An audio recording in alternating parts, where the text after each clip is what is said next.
Eh bien, il est en fait assez difficile maintenant de trouver un pays en Europe où il n'y a pas un parti de droite anti-système en pleine ascension. Cela arrive partout et je vous donnerai d'autres exemples dans de prochaines vidéos, car il y a des pays très récents dont vous n'avez peut-être pas entendu parler.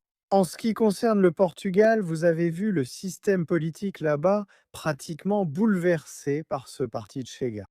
Et comprenez bien ceci, c'est un parti qui n'a été fondé qu'en 2019, il n'existait même pas avant cela.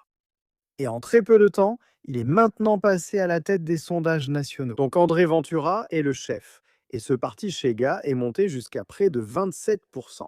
En fait, lors des récentes élections générales au Portugal, Chega est devenu le principal parti d'opposition. Il a dépassé les socialistes et a remporté 60 sièges contre 58 pour les socialistes qui sont arrivés troisième. Comme d'habitude, certains médias qualifient tout cela d'extrême droite ou d'extrémiste. Vous pouvez voir vous-même quelles sont leurs propositions. Ils font campagne contre la corruption.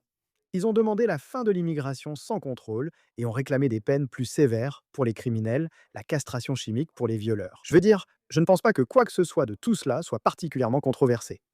Et en ce qui concerne les élections locales que nous venons de voir au Portugal, eh bien, il y a deux façons de voir les choses. Tout d'abord, pour la première fois, Chega a percé et a remporté des victoires dans quelques régions. Ils ont en fait remporté quelques régions pour la première fois lors de ces élections locales. Un exemple est Albufeira, vous voyez là dans l'Algarve, leur candidat a gagné là-bas. Et une coalition qui dirigeait depuis des décennies a été évincée avec la victoire de Chega. D'un autre côté, certains disent que, en réalité, le parti Chega a obtenu des résultats inférieurs aux attentes.